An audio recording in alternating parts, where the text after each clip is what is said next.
Robin, successful ngayon ng mga historical, General Luna, I'm sure. Gawa ka ba by next year or after Bonifacio? Tuloy na ba yung Soliman? Natitigil yan eh. Kasi maraming mga bagong mga producer na naniniwala dun sa revolusyon na yan. Yes. Kahit na naging successful o hindi ang Antonio Luna, isa lang ang ma-advise ko, huwag tayong alis sa katotohanan.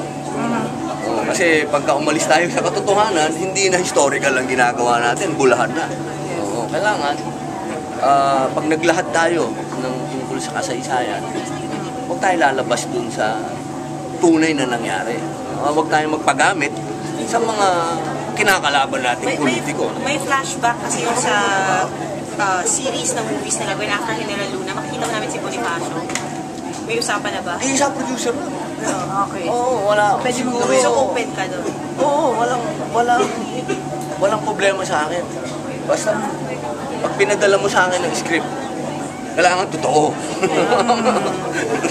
Hindi po pwede. Hindi. Kasi nangyari na sa amin ni Gob yan eh. Pinadala niya ako ng El Presidente. Binalik ko sa kanya.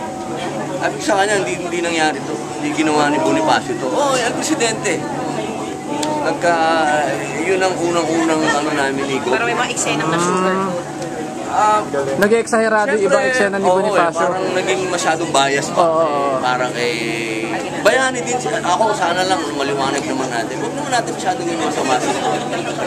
Sobra naman.